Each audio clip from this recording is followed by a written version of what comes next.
If you know me, you know I like the hard boots over the soft boots. And let's skip all the reasons why, because I've already gone over that, and if you're watching this, you probably know you want hard boots as well. I've got 3 pairs of hard boots here, 3 different ones. 3, I would say, of the top contenders, at least in my book.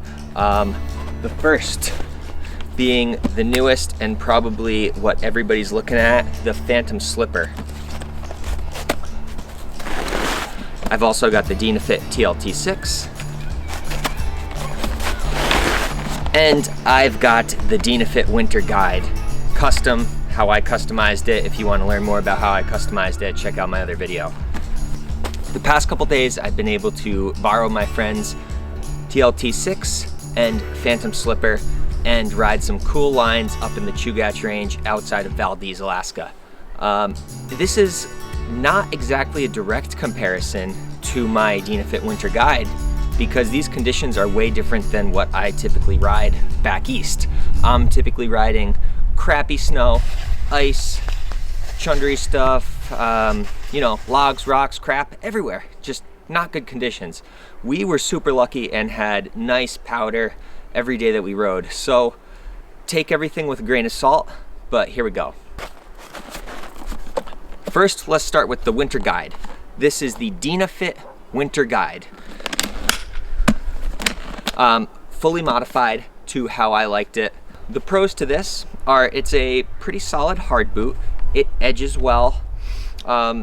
It feels good on the skin track. It feels reasonably good on the way down.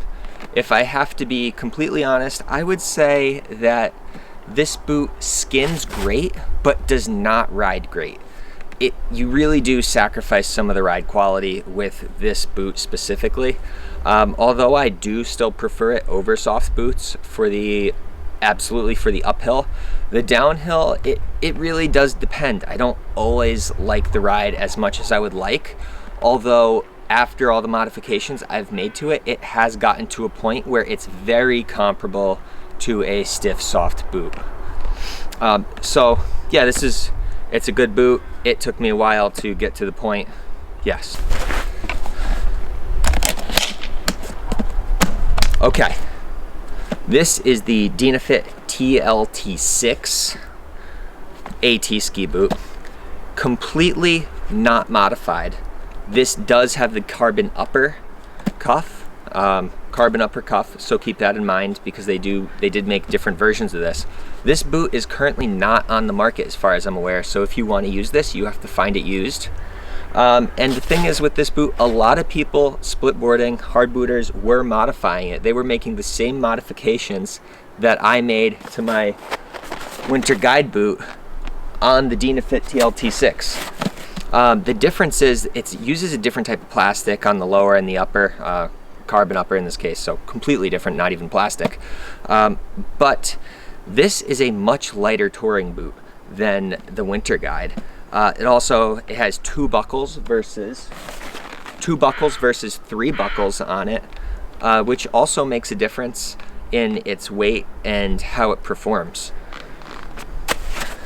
One of the things I like about this boot is that this one does have a lot of hours in it, and its uphill quality is great. It performs very well on the skin track, soft skin track, harder skin track, side edging, and when you're breaking trail. It does a great job of all of those things. And when I'm going uphill, how I preferred to ride it was I would just clamp the bottom buckle in to whatever fits my foot, which for me it was the first or the second notch, usually the second notch, and the top, just leave that open, clipped into the second notch. And then before riding down, obviously I would just put this back buckle back in, clamp it into the rear, and even when it was in, it has enough flex, you can see that right there.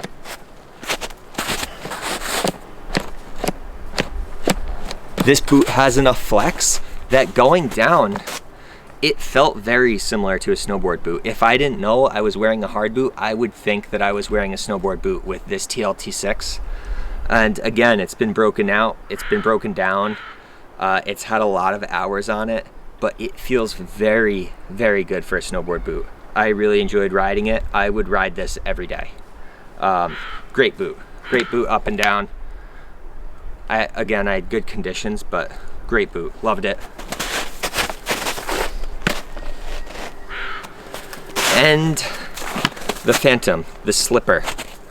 This is what everybody wants to know about these days. This is kind of the end-all, be-all hard boot for splitboarders right now.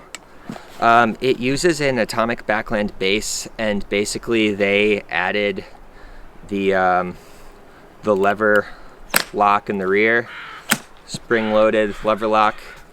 Allows you to get like a nice dampened movement when you're angling back and forth. They also moved the lower buckle. Similar to the TLT6, has 2 buckles total. To me, the buckle system on this is a little bit annoying. Although it works just great, I think it's kind of counterintuitive how you have to buckle it, and you know, once you get past 2 seconds later, it's easy to buckle it, it's no problem.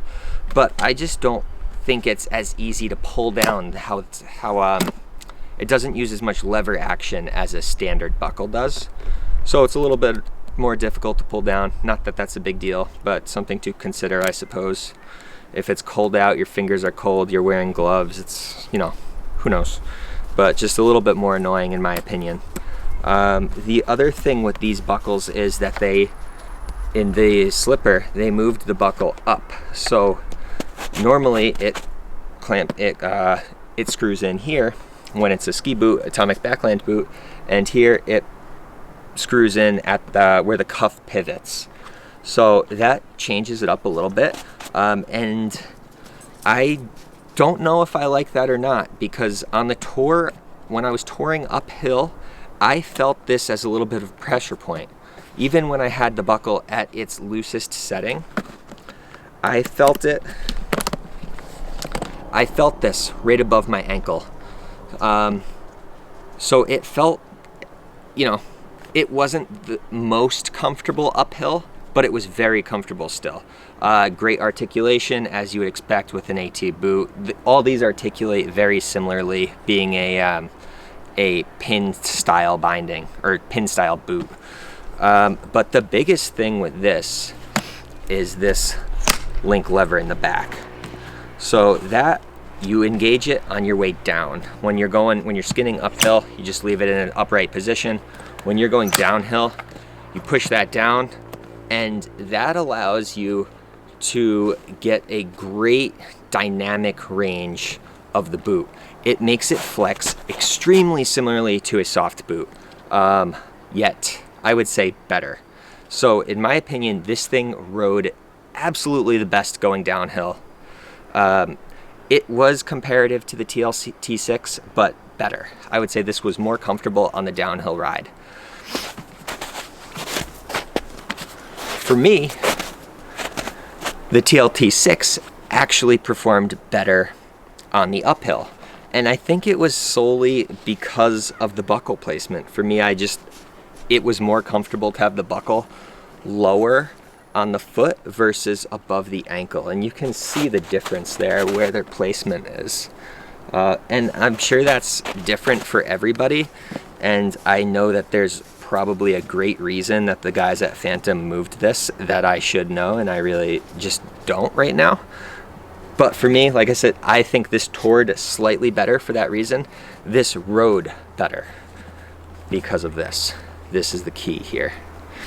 So, out of the 3 boots, after riding all 3, I've ridden my Winterguide plenty of times. I've ridden these only a few times each. Take it all with a grain of salt, different conditions. Powder, very forgiving, not as hard as East Coast stuff that I'm used to, ice and crap like that. I would say if I had to go with just one, I would take this, the Phantom Slipper 1, for sure. The downhill quality of the ride just was fantastic. But if I didn't have this for any reason, the TLT6 was so close to me that, I mean, you're right there.